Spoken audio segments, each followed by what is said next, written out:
నమస్తే రమగారు. నమస్తే చే రమగారు, కొంతమంది కొన్నిళ్ళల్లో కొన్ని మాటలు ఏంటంటే వాళ్ళు చాలా బాగున్నారు, మా అక్క బాగుంది, లేకుంటే మా అన్నయ్య బాగున్నాడు, నా దాకా వచ్చేసరికి నన్ను సరిగ్గా చదివించలేదు, సరిగ్గా పెంచలేదు, సరైనోడికి ఇచ్చి పెళ్లి చేయలేదు, కాబట్టి నా జీవితం ఇట్లా అయిపోయింది.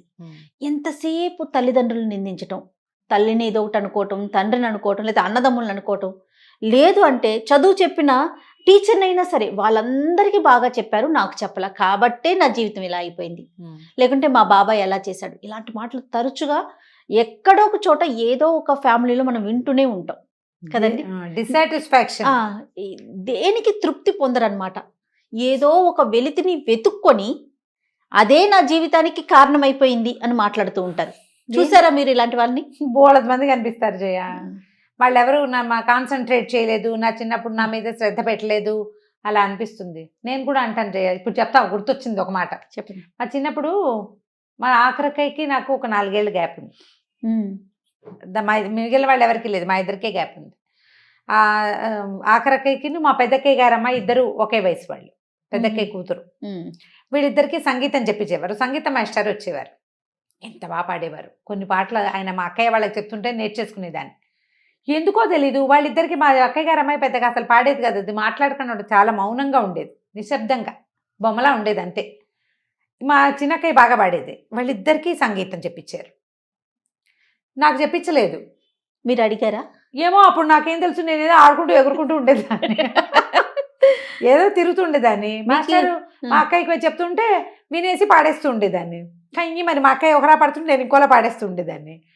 కుట్టికి నాన్న కుట్టికి గోల్ చేస్తుందంటే కేకలేసేవాళ్ళు పోతుండేదాన్ని ఎక్కడికో ఆడుకోవడానికి. అంత కుదరలేదు, కూర్చోబెట్టుంటే నాకు కూడా వచ్చేదేమో మరి. ఇప్పుడు నాకు ఆనాడు రాని సంగీతానికి మా అమ్మనో నాన్ననో మా పెద్దకైనో మా చిన్నకైనో నాకు చెప్పించకుండా దీన్ని చెప్పించారని దాని మీద కోపమో నేనేం చేస్తాను చెయ్య. నా చిన్నతనం వల్ల, నా శ్రద్ధ లేకపోవటం వల్ల, నాకు కుదురు లేకపోవటం వల్ల కూడా బహుశా నాకు సంగీతం అప్పుడు చెప్పించలేదు. ఇప్పుడు అదే అనుకోవాలి కదా జయ. ఇప్పుడు మా నాన్న నా మీద శ్రద్ధ పెట్టలేదు అని మా నాన్న ఇష్టం లేదనుకుంటే తిట్టుకోవాలా నేను? తప్పు కదా. ఇప్పుడు మా అక్కయ్య వాళ్ళ సంగీతం నేర్చుకుని అది ఉద్ధరించింది లేదు, ఇవాళ నేను నేర్చుకోక నేను ఇదైపోయింది. ఒకవేళ ఉద్ధరించినా అప్పటి పరిస్థితి ఏంటో, ఎందుకు మిమ్మల్ని కూర్చోబెట్టలేదో కదా. కూర్చోలా, నేను కూర్చోలేదు. ప్రధానమైన నా పాయింట్ నేను చెప్తున్నా కదా. ఎప్పుడైనా అప్పుడు మాటలు వచ్చినప్పుడు అనుకుంటూ ఉంటాం అనమాట. మాస్టరు ఒకటి తెలుగు పాట చెప్తుంటా, జై హే ఆంధ్రమాత అని, ఎంత బాగుండేదో. అప్పుడప్పుడు పదాలు గుర్తొస్తే ఆయన కంఠం కూడా భలే చెవిలో మెదులుతూ ఉంటుంది. నేను పెద్దగా కూర్చుని పాడేదాన్ని కాదు, వాళ్ళు పాడుతుంటే ఎక్కడెక్కడో ఎగురుకుంటూ పొగడి చెట్టు ఎక్కి అక్కడ కూర్చుని ఇక్కడ కూర్చుని విని వచ్చినవే 4 ముక్కలు, కొన్ని వర్ణాలు అవి కూడా నేను అప్పుడు వినవే కొన్ని వచ్చు నాకు. అంత శ్రద్ధ లేదు, బుద్ధి లేదు. ఒకవేళ వీళ్ళు స్కూల్కి పంపించినా నేను అంత శ్రద్ధగా లేను, కాలేజీకి పంపించినా శ్రద్ధగా, వాళ్ళు శ్రద్ధ పెట్టలేదంటే కుదురుతుంది. పాపం కొంతమంది పిల్లలు అడుగుతారు పాపం. అవును, అప్పుడు తల్లిదండ్రులకి అవకాశం ఉండదో, వాళ్ళకి డబ్బులు లేకో, ఆనాడు అవకాశం కుదరకో, 2-3 పిల్లలకి ఒకేసారి చెప్పించలేకో, ఏవో వ్యవహారాలు అయ్యి ఆ పిల్లలకి చెప్పించలేకపోతారు, చేయలేకపోతారు. పెళ్లి సంబంధాలు పెద్దమ్మాయిలకి మంచి మ్యాచెస్ కుదురుతాయి, చిన్నమ్మాయి దగ్గరకు వచ్చేసరికల్లా వీళ్ళకి పై వాళ్ళకి ఉన్న నాటి ఆస్తిపాస్తులు కానీ అవి ఉండకపోవచ్చు. అవును, వాళ్ళకు వెతుక్కుంటూ వచ్చిన సంబంధం ఇక్కడికి రాకపోవచ్చు. చాలా కుటుంబాల్లో చూస్తాం, పెద్ద పిల్లలకి గ్రాండ్గా పెళ్లిళ్ళయి ఆఖరి పిల్లలు బికమొహాలతో మిగిలిపోయిన సినిమా కథలు కూడా చూస్తాం. కాలం ప్రతిసారి ఒకేలా ఉండదు. దీనికి మనం ఎవరిని బాధ్యుల్ని చేయలేము, చెయ్యకూడదు. భారతదేశం కర్మభూమి కాదు కదా. ఇక్కడ మనం చేసిందే మనం అనుభవిస్తాం. ఒకే అమ్మా నాన్నకి పుట్టిన 10 మంది సంతానంలో మొదటి వాళ్ళ రాత ఆఖరి వాళ్ళ రాత ఒకలాగా ఉండదు. మన అమ్మా నాన్ననే, మన ఒక రక్తమే పంచుకుని పుడతాం మనం. కేవలం మన మధ్య రక్తపాశమే ఉంటుంది, కానీ మన కర్మ దుర్విపాకం వల్లే మనకి రావాల్సింది పోయింది ఉంటుంది అంతే. ఇప్పుడు మా పెద్దక్కయ్యని మా నాన్నగారు ఎంత బాగానో చూశారు. నాకు వచ్చేసరికి 12 నిండేసరికి మా నాన్న వెళ్ళేపోయారు. ఇప్పుడు నేనేమనాలి? నాలాంటి పరిస్థితుల్లో ఉండేవాళ్ళు 1000 మంది ఉంటారు. 2 పిల్లలు ఉండి నాన్న పెద్దమ్మాయిని ఏదైనా మంచి కాలేజీలో చేర్పించి చేయగలిగి, రెండో అమ్మాయి దగ్గరకు వచ్చేసరికి ఏం ప్రాబ్లం వస్తుందో చేయలేకపోతారు. అప్పుడు ఎవరినంటాం? పెద్దమ్మాయిలకి బాగా చేయలేక పెద్దమ్మాయిలు తొందరగా పెళ్లిళ్ళు చేసేసి రెండో పిల్లల్ని MBBSలు MBAలు ఫారిన్ పంపించి చదివించడాలు, పెద్దమ్మాయికి 20 ఏళ్లకే పెళ్ళి, రెండో పిల్లకి 30 ఏళ్ళు వచ్చినా దాని ఓన్ సెలక్షనే అవుతుంది కొన్ని చోట్ల. కాలం వల్ల ఇలాంటివి జరుగుతాయి. దీనికి వ్యక్తులు, నాన్నలు కానీ, మామయ్యలు కానీ, బాబాయిలు కానీ, సంసారంలో మిగిలిన వాళ్ళు కానీ, టీచర్లు కానీ కొద్దిగానే బాధ్యులవుతారు. పూర్తి స్థాయి బాధ్యత వాళ్ళది ఉండదు. దాంట్లో ఎక్కువ బాధ్యత ఒకటి కాలానిది, రెండోది మన కర్మానుభవానిది. ఈ రెండింటిని మనం మార్చలేం. అది అయిపోయిన దాన్ని తలుచుకుని తలుచుకుని తలుచుకుని అని అని వాళ్ళు అలా చేయలా, వీళ్ళు ఇలా చేయలా, వాళ్ళ మొహాలు మండ, వీళ్ళు దుంపలు దగ్గర అని ఎంతసేపు తిట్టుకుంటుంటే కట్టెకున్న నిప్పు కట్టెని కాల్చినట్టుగా మనని కాల్చేస్తూ ఉంటుంది.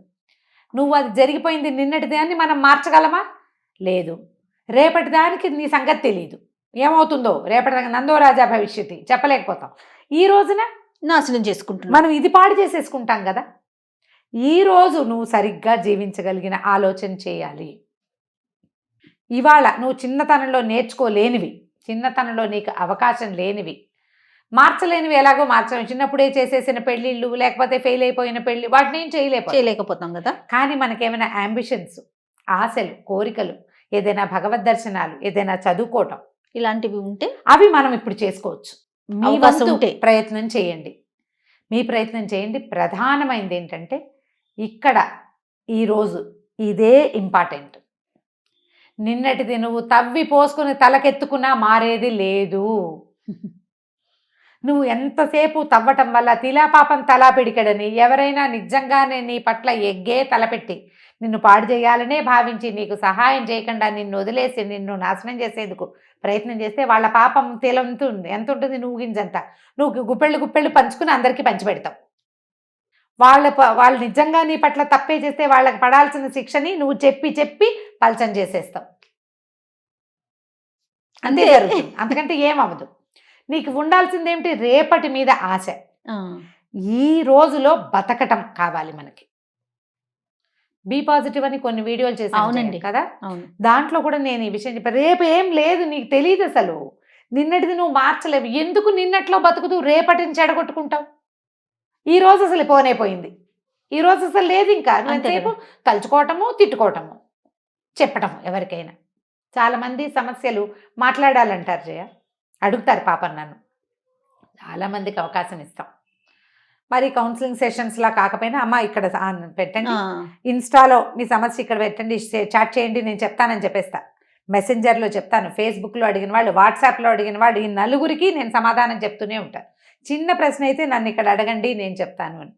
వీళ్ళకి చాలామందికి అంటే సభాముఖంగా ఇంత అందరికీ ఎందుకు చెప్తున్నానంటే, మన విషయానికి సొల్యూషన్ వద్దు, మన సొద చెప్పాలి అంతే. కష్టం చెప్పుకోవాలి తప్ప దానికి సొల్యూషన్, ఎందుకంటే దానికి సొల్యూషన్ లేదనే విషయం వాళ్ళకే తెలుసు. వదిలేయటమే సొల్యూషన్. వదిలేయలేకపోతారు ఆ కష్టం. ఇప్పుడు తమకి నేను బాగా వాళ్ళకి నచ్చాను, సొంత అక్కయ్య గారు మీరు చెప్పేసుకోవాలి. కాదు రమ్మ గారు, మీరు వదిలేయండి అని చెప్పినా వినిపించుకోరు, మీదే కరెక్ట్ అని చెప్పాలని ఎక్స్పెక్ట్ చేస్తారంటారా? అది ఆ ఆలోచన ఉంటుందా? చాలా మందికి అలాగే ఉంటుంది. వాళ్ళతో పాటు వాళ్ళకి ఎవరి వల్ల ఇబ్బంది జరిగిందో వాళ్ళని నేను కూడా తిట్టాలి. అదేలేండి. దీన్ని ఇక్కడ వదిలిపెట్టండి అంటే ఎంతో కష్టం చేయ, ఇది చాలా కష్టం. నిన్నటి దాన్ని మర్చిపోవటం, నిన్నటిని జ్ఞాపకం చేసుకోకుండా ఉండటం, బాధించే జ్ఞాపకాలని వదిలిపెట్టడం ఎంత కష్టమో జయ, ఎంత కష్టం. మనకు జరిగిన అవమానాన్ని కానీ మర్చిపోగలుగుతామా? లోపల రగిలిపోతూ ఉంటుంది. కానీ వదిలేయాలి. వదిలితేనే నువ్వు బతుకుతావు, నువ్వు హాయిగా ఉంటావు. లేకపోతే అది అనారోగ్యంగానో మానసిక జాడ్యంగానో నీతోటే ఉంటుంది. నన్ను ఇబ్బంది పెట్టినవాడు నా తప్పేం లేకుండా వాడి కర్మ వాడు అనుభవిస్తాడు అని వదిలే. నేను ఏ పొరపాటు చేశానో, ఎప్పుడు ఏ జన్మలో ఏది చేశానో అందుకు నేను దీన్ని అనుభవించాల్సి వచ్చింది, నా కర్మ, దీనికి అనుగుణంగా నాకు ఇది జరిగింది అని అనుకుంటే తల్లిని అనేసుకుంటారు, తండ్రిని అనేసుకుంటారు, భగవంతుని కూడా అనుకుంటారు. దేవుడిని తిట్టేవాళ్ళు, మా నాన్నగారు చనిపోయారు, నేను అప్పటి నుంచి దేవుడిని నమ్మడం మానేశారని చెప్పారు నాకు ఒక ఆవిడ. అంటే దేవుడిని నమ్మితే నాన్న మనతో పాటు కలకాలం ఎవరి నాన్నలైనా బతికుంటారమ్మా? బుద్ధుడి కథ ఒకటి, ఒక ఆవిడ తన కుమారుడిని తీసుకొచ్చి అడిగింది, నా పిల్లవాడు చనిపోయాడు, భర్త లేడు, పిల్లాడు చచ్చిపోతే నేను ఎట్లా బతకను దేవా, బతికించు నా కోసం అని. బుద్ధ భగవానుడు ఆవిడకి ఏం చెప్పాడంటే, అమ్మ మరణం లేని ఇంట్లో నుంచి ఒక గుప్పెడి బియ్యం తీసుకురా, నీ పిల్లాడిని బతికిస్తానన్న. ఆవిడ పొద్దు నుంచి సాయంత్రం దాకా మొత్తం శ్రావస్తిలో ఉన్న అన్ని ఇళ్ళకి వెళ్ళింది. అవును, మరణం లేని ఇల్లు లోకంలో ఉండదు. మన పరిస్థితులు అట్లా ఉంటాయి. సడన్గా నాన్న డెత్, చనిపోవటం, అవును. కుటుంబానికి ఏ ఆసరా లేకపోవటం, మనకి ఏదో బోళ్ళని జీవితం మీద ఆశలు పెట్టుకుంటే ఆశలు కూలిపోవటం. మన కర్మానుభవం, భగవంతుడు ఏం చేయలేడు అందులో. నువ్వు భగవంతుడి మీద ద్వేషం పెట్టుకుంటే నీకు ఆ సహాయం కూడా ఉండదు. అతడున్నాడన్న ఆలంబన ధైర్యం కూడా మనకు ఉండదు కదా. ఉండదు కదా. మనం నమ్మవలసింది మన కర్మ దుర్విపాకాన్ని. ఇతరులని నిందించడం మానేయండి. దానివల్ల మీరు ప్రశాంతంగా ఉంటారు. మీరు ఇప్పుడు ఈ రోజున మీరు కోల్పోయిన దాంట్లో ఏవైనా కొన్ని గెయిన్ చేయగలరేమో ప్రయత్నం చేసి ఆ దిశగా ప్రయాణించండి హోప్ఫుల్గా. అది చేస్తే ప్రశాంతత వస్తుంది. ఎవరిని వాళ్ళు ఎలా చేశారు, వీళ్ళు ఎలా చేశారు, వాళ్ళు సరిగ్గా చేయలేదు అనేటప్పుడు నేనేమైనా సరిగ్గా ఉన్నానా అనేది ప్రశ్నించుకోండి. నేనున్నానా సరిగ్గా, నేను చేసేది కరెక్టేనా, లేదా నేను ఇప్పుడైనా నేను సరిగ్గా, వాళ్ళు ఎవరో సరిగ్గా లేదు, నేనైనా సరిగ్గా ఉంటాను. మన వైపుకి ఆలోచనే రాకపోతుంది అమ్మగారు. అలా రాదు జయ, లోక సహజమైంది. దాంతో ఉక్రోషంతో మనం ఆలోచించలేకపోతాం. మెయిన్ అది. దాన్ని తగ్గించుకునే ప్రయత్నం చేయాలి. సరిగ్గా ఆలోచించండి. మనదైన పాజిటివ్ సమాజాన్ని సొంతం చేసుకోండి. సూపర్. Thank you. నమస్తే రమగారు. నమస్తే జయ.